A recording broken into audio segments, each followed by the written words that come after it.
So what is a Roth IRA?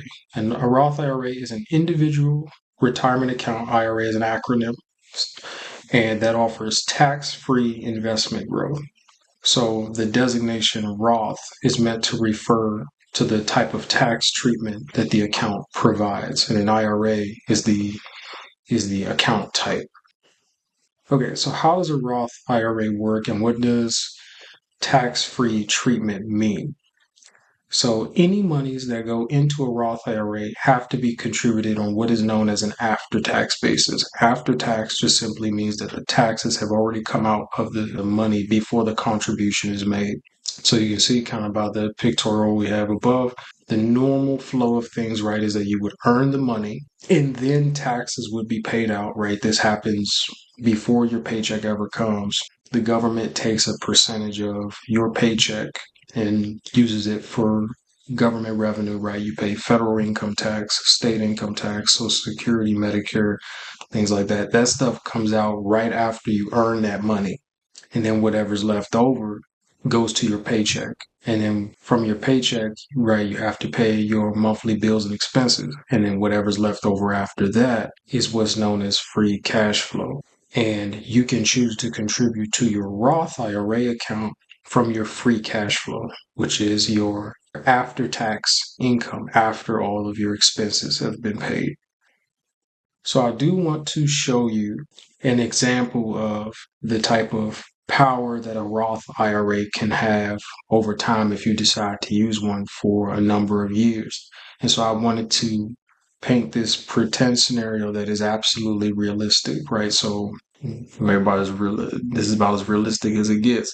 Account size starting at $0, an 8% annualized return, which is very normal for an S&P 500 equity related index, which is a very common investment.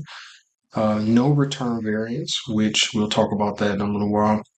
Contributions are made every month without fail, and those contributions are compounded on an annual basis from year to year to year. So 8% at the beginning, at the end of the first year, and then at the end of the second year, take the current balance, another 8%, go another year, end of year 3, compound by again at 8%. Okay, so here's our pretend example of the type of returns that you could get from a Roth IRA by investing in a Roth IRA over time. So here I have two charts. So let's look at the chart on the right first. So the chart on the right shows the value of the Roth IRA account over time, assuming that you make contributions of a certain size without fail for the given period. So you can see kind of on my cursor, you can see we have markers at 5 years, 10 years, 20 years, and 30 years. So you can see the green line represents a contribution of $500 a month.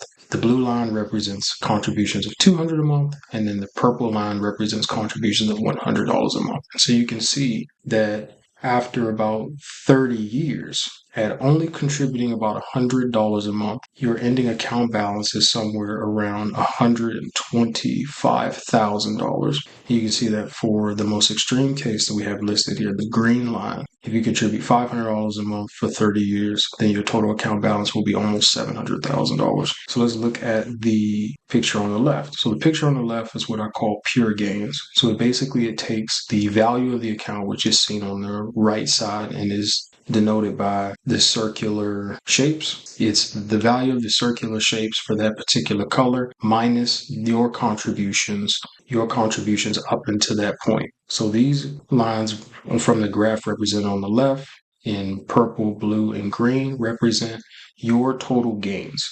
So this is the amount of money in your account that did not come from you. This is money that just came off of the compounding of your original contributions and the returns of those contributions over time. So you can see that in the $500 a month case, you have $500,000 worth of gains after 30 years. In the blue case, where you contribute $200 a month for 30 years, your total account balance is $200,000. Your total gains, is $200,000. You can see that in the $100 a month case, you have $100,000 extra in the account that you did not contribute, that is purely gains to you. And to make it even better, that $100,000, $200,000, $500,000 is tax-free, meaning that you can pull that money out provided you follow some rules that we'll talk about a little bit later.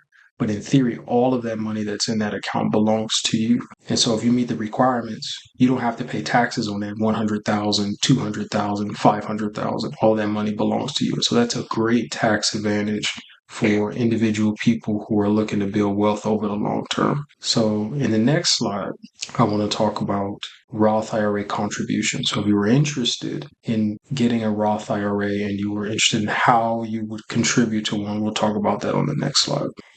Okay, Roth IRA contributions. So I've separated the Roth IRA contribution steps into really 3 phases. And so you should do the phases in order 1, 2, 3. So if you think you're interested in getting a Roth IRA and you're interested in making a contribution to one because you think that the investment returns that you saw on the previous page looked very appealing, then here's how you would go about that. First and foremost, you need to find an IRA provider. As I said in the first slide, an IRA is a special tax vehicle, and so you have to go to a particular place, a particular financial institution that provides Roth IRAs as an investment service. So some common places where you can get Roth IRA investment services are, number 1 is banks. Typically, banks offer Roth IRAs or IRAs in general. Typically the large banks are almost guaranteed to have them, right? The JP Morgan Chases, the Bank of America, the Wells Fargos of the world. But some of your local banks may have them too, some of your local credit unions. It's worthwhile asking the financial institution that you bank at whether or not they offer Roth IRA services if you're considering opening up a Roth IRA. The second most common place where you could probably find a Roth IRA is these asset management companies. So that would, or online brokerages. So that would be like Fidelity, Charles Schwab, Vanguard. They're probably the biggest 3 players in the financial management investment firm space. I think I have a Roth IRA with Charles Schwab, but I know that the other 2, Fidelity, Vanguard, are also very good for Roth IRAs, and they provide a lot of other auxiliary services that would likely be very useful for a new investor or even a more seasoned investor. Okay, number 2. So number 2 is you'd have to check your eligibility. Even if you're able to open up a Roth IRA, you still have to meet certain rules in order to be able to contribute to one. The 2 rules are taxable income. So number 1 is you have to have taxable income in the year that you make the contribution. So most common forms of taxable income would be like if you're a salaried employee, or if you work for wages or commissions, or maybe you have a business of your own. You have to have earned income in the year that you contribute. That's one of the requirements. Most people will meet that criteria. Once you have established that you do have earned income in the year that you want to contribute, you have to look at the income limits. So your income has to be below a certain threshold in order to be able to contribute to a Roth. For whatever reason, the government is afraid to give people who make above a certain amount of money these types of tax benefits, although I'm not entirely sure why. It's very clear that people with higher incomes can get greater tax breaks from contributing to a traditional IRA versus a Roth because the tax deduction is going to be bigger. So that would almost be the opposite of the case that is actually a reflection of the law. But it is worthwhile that there was this one billionaire, and I'll probably link something in the description about him just because it's somewhat of an interesting story. But he was one of the co-founders of PayPal, I believe, and he had like $2,000 of PayPal stock when he became a founder. So he had $2,000 in his Roth IRA in PayPal stock. And now that PayPal stock is worth like $5 billion.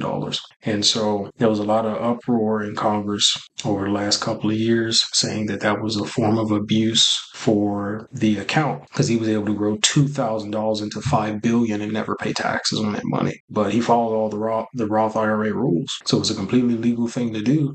And they try to make provisions to stop people from doing something like that. But obviously, that's like a super rare case and it almost never happens. But it does does go to show that whatever's in that account belongs to you, and can anybody say anything about it and they can't tax you on it because you already pay taxes on the money when you put the money in. So that's just a special story that can kind of show the potential power of how you can build wealth with the Roth IRA. But as far as the income limits are concerned, so for single family head of household, the MAGI is 138,000. So you have to make less than 138,000 if you're single family or head of household. If you're married filed jointly, MFJ, then you have to make less than 228,000. So your MAGI is your modified adjusted gross income. That's usually what I call a MAGI. But I'll have a completely separate video on MAGI and how MAGI works and how you can calculate MAGI. After you've found an IRA provider and after you've made sure that you've met all of the eligibility requirements, all that's left for you to do is to open up the account and contribute to it. So Roth IRA has another special rule that limits the amount of contributions that you can make to the account in a given year. So typically, like with a normal bank account, you can put as much money in it as you want at any given time, and you can take money out whenever you want. Roth IRA is a special account with special tax treatment, so it has special rules for contribution and withdrawal. The maximum amount that you can put in a Roth IRA in any given year for the tax year 2023, as I'm recording this, is $6,500 for those under age 50. If you're over age 50, you can make what is also known as a catch-up contribution in addition to the normal contribution limit. So for those over the age of 50, your contribution limit would be the normal contribution limit of $6,500 plus a catch-up contribution bonus of $1,500 for a total of $8,000. This income limit or this contribution limit for Roth IRAs is shared between IRAs. So if you have multiple Roth IRAs, the combined contribution on any given tax year cannot be more than $6,500 if you're under age 50 and $8,000 if you're age 50 or above. And rollovers do not count as contributions. And we'll talk more about rollovers on the next slide.